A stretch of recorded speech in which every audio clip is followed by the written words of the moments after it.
welcome to Rock Talk 101, and today we're going to talk about what in the hell has happened to music. I mean, what has happened to country, rock, and metal music? I mean, in this day and age, the bands, well, for better lack of things, they suck. I mean, I don't know what to tell you, and you can disagree with me if you want, but man, I have not seen a band in ages that has inspired me for anything. And we can talk across the genres of what's going on and stuff, but man, music has really taken a dive, and it's sad to see because there's some amazing people out there that aren't getting recognized, and the people that are getting recognized are freaking horrible. So where are those bands and where are those people that wrote music with heart? I mean, what happened to them people?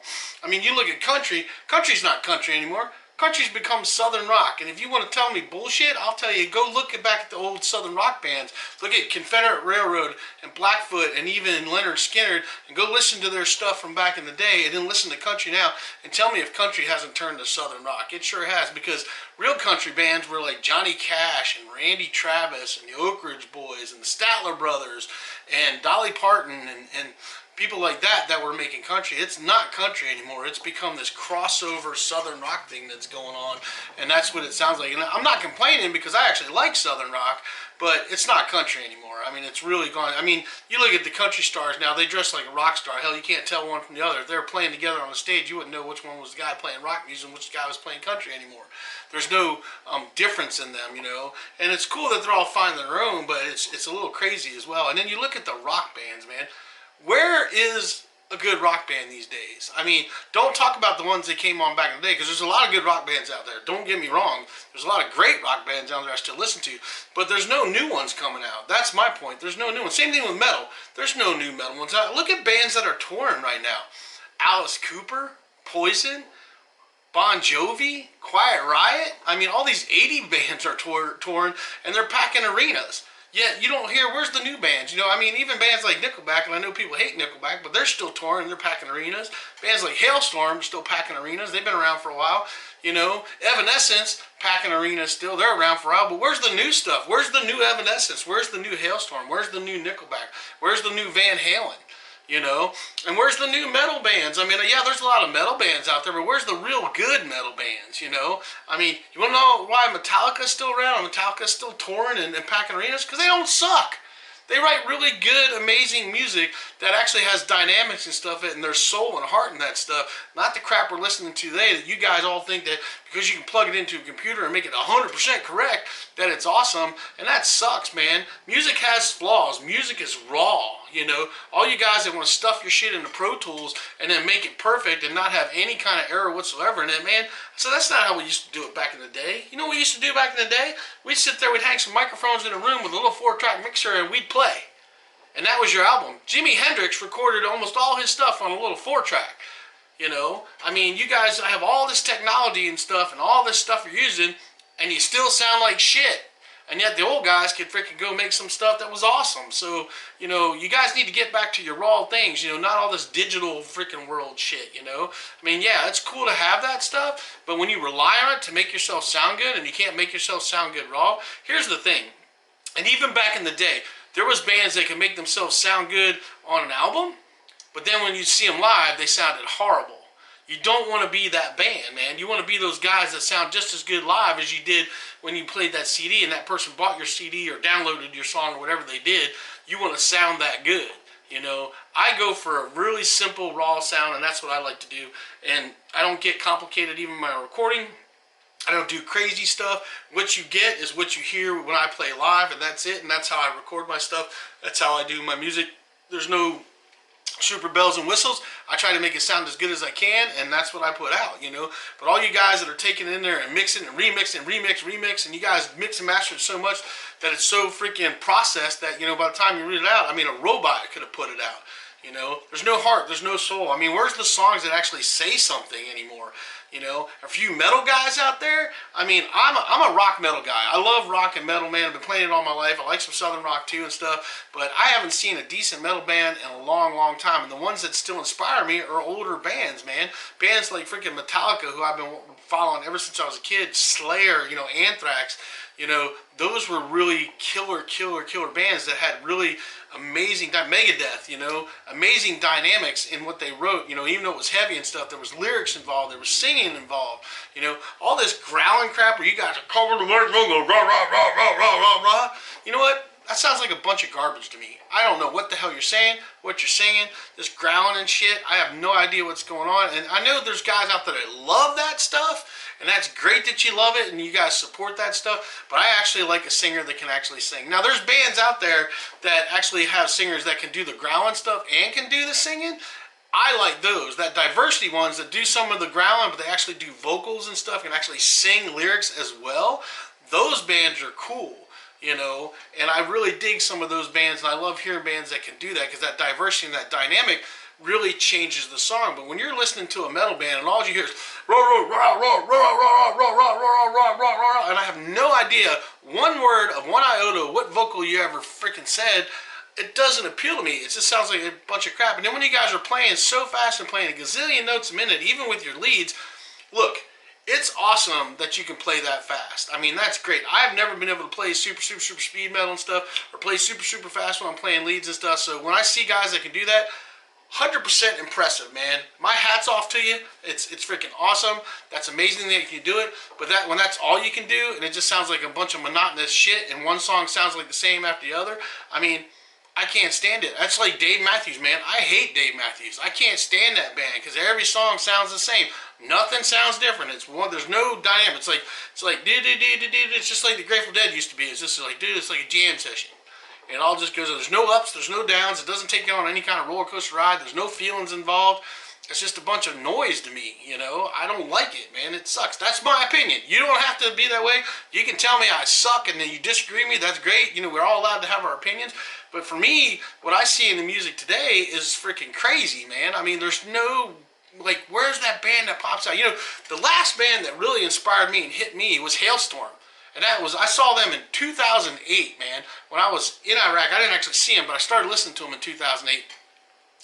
And I started listening to their music, and that's when they first were coming out, and they really inspired me. It was a really great band, and even today, you know, we're talking all these years later, they're still going strong, still writing really good music. They're really great dynamics with what they do with their music and stuff. Amazing singer, amazing players all the way around, and just a talented group of people, and that is music, and it's awesome. It's hard rock, just heavy, good rock and roll. It's rock and roll, man. It's what rock and roll should be. And where are those bands? Where are the Joan Jetts? You know, I mean, Lizzie Hale's like the Joan Jett, you know, and stuff of the, you know, she's like the new Joan Jett of rock and roll, I would say, you know. But where are those people? You have a few people that pop out, you know, like Nita Strauss, who has come out, and she's turned out to be this phenomenal, amazing shredder guitar player, and she's phenomenal, and I mean, that girl can just rock. But she plays with Alice Cooper. She's Alice Cooper, I can't even talk. Alice Cooper's guitar player, one of Alice Cooper's guitar players, and she has her own solo album and stuff where it's just solo shred. I mean, the girl can rip, she can play anything, and she's awesome. But those people are few and far between. I mean, God, I remember in the 80s, man, bands were popping out left and right, man. You'd hear like one really awesome band would come up, next thing you know, 2 weeks later, here's this other really awesome band. And there was guys that were just coming out with awesome stuff. And even in the 90s, when the 90s came around and grunge hit, I mean, you had this big explosion in Seattle, and all these grunge bands that just blew up the scene. I mean, you know, Alice in Chains and Soundgarden and all those bands from back then, I mean, just came out, you know, Stone Temple Pilots, you know, I mean, those, you know, Bush came out, you know, there was all these bands that just blew up on the scene and came out with this whole other sound that was awesome, you know, Nirvana, you know, there's all these bands that just exploded on the scene, and they all had this really great sound, and each one of them, you could tell, the thing was, they didn't all sound the same. When you heard an Alice in Chains song, you knew it was Alice in Chains. When you heard a Nirvana song, you knew it was Nirvana. When you heard freaking a Soundgarden song, you knew it was Soundgarden, you know. When you heard Stone Temple Pilots, you knew it was Stone Temple Pilots, man. They were very distinctive in their sounds and what they did when they played, you know. But a lot of these bands today, they all sound the same. It's like you're not getting any diversity, or you guys aren't learning anything, or you haven't learned anything from the past. And it's pretty funny that all these, you know, 80s and 90s bands are still touring. I mean, Aerosmith is still touring. I mean, Aerosmith, they've been around since the 70s. Kiss! Oh my gosh, Kiss is still touring. One of my favorite bands all time, Kiss. And they're still touring. Dudes are in their 70s, man. They're in their 70s, and they're packing arenas. And yet you got these new bands that just are just junk. junk. So you guys tell me what you think, man. You tell me what you think about the music scene. Maybe tell me some bands that I'm not seeing and not hearing, because I'm going to tell you, the music scene in my area has taken a dive for the worse. This area where I lived at used to be amazing for music. It's still known for music, but the bands that are playing now, they're just like a bunch of monotonous mess. I mean, they're like a bunch of stoners that just got up and start playing some random crap. And then everybody just starts filling in and playing stuff, and there's really no rhyme or reason to it. And I hate that, man. I like to see a super tight band that's got great stage presence, good vocals, and just can rock out. I mean, you don't have to be the most amazing as far as it comes to being on your instruments and stuff, as long as you got a good groove going on, and stuff, and a good, sound going on. I mean, you don't have to be the most technical lead player or anything like that. Just write some good stuff, and remember this. Sometimes simple is better than playing real complicated stuff. Sometimes the simplest songs are the best songs. There's so many songs out there that are famous and there were only 3 chords. I mean, look at Poison, Every Rose Has Its Thorn. It's a 3-chord song. You play 3 chords. Song made millions. You look at Marshall Tucker's Can't You See? 3 chords for the whole song. Made millions. I mean, there's all kinds of songs. I mean, even Leonard Skinner's Simple Man is actually 3 chords for the whole song, pretty much, and it made, I guess, just millions of dollars, man. I mean, you're talking about songs that just stand the test of time. There's so many songs out there. Born to Be Wild is a very simple song to play. It's basically 2 different sets of chords in a 3-chord progression, and it's a famous song that you can't get rid of, man. It's always there. So you don't always have to write super, super complicated licks to write a great song. Sometimes keeping it simple is better than making it so complicated, because you can overdo a song, and me, I'm a simple guitar player, so I try to keep my stuff pretty simple and not be complicated. And I've played with some heavier bands, some metal bands that like to write more complicated riffs and stuff, and that's cool and all, but I think it just gets to be over the top sometimes. Now, I know some people are into that and they love it, man, and for those of you guys that love it, hey, more power to you.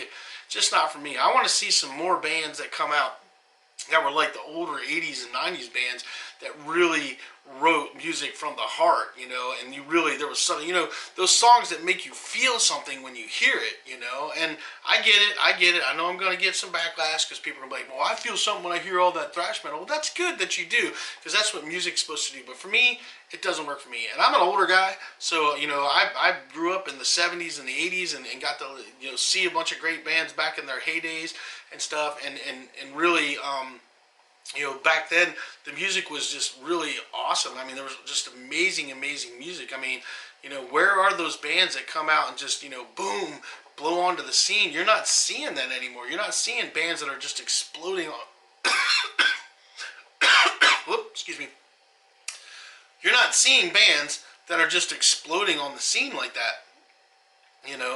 And where are those bands? Where are those guys hiding? I mean, what are you doing? Or is everything just going to the internet and you have to just go search the internet now because you can't find it anywhere else? I'm not saying that they're not out there. I'm just saying that I haven't seen them, and I haven't seen any bands coming around that are like that. The music scene has really changed in all these years, and how people do stuff, and how the music scene's going. And I want to see some really, really great bands pop up. So if you guys know any really good rock bands that are out there that you guys like, that are new bands, I'm not talking about bands that have been around 10 years or whatever. I'm talking about new bands that are coming out, because there's a lot of great bands that have been out from past 10 or 20 years that are still playing that you probably like, and you may have just discovered them and think they're new, but they're not. I'm talking new guys that are coming out. I used to love to go see new music and stuff, but I just haven't seen any great bands, and I love music, but man, the music scene is just so different now than what it used to be, and it's just a different animal. And I think that people have gotten away from really putting their heart and soul into what they're doing. I mean, I'm not saying there's not guys that are out there to do it, but I think there's a lot of people that are just out there trying to make that dollar, and they're not putting any substance in, substance, that's the word I was looking for. Not putting any substance into their music. So you guys tell me what you think, because that's what I think, and I'm hoping that I'm going to find some bands that really inspire me again. Not that I don't have a bunch that inspire me already that I listen to and I've been listening to for many years, but I'd like to hear some new stuff. So you guys turn me on to some new stuff. Leave some comments down the link what you think about what's going on in the music scene and stuff. Tell me your opinions and your thoughts about it. and hopefully there's going to be some really good bands that come out and knock our socks off again, you know. I mean, that's what I'm hoping for. I look for it all the time. So that's it. That's what we got for you. That's the show. You know, we'll be talking about this in another show. This is a Schecter C6, and this is an amazing guitar. And if you haven't checked one of these out, you really should. So you guys have a good one, and keep on rocking.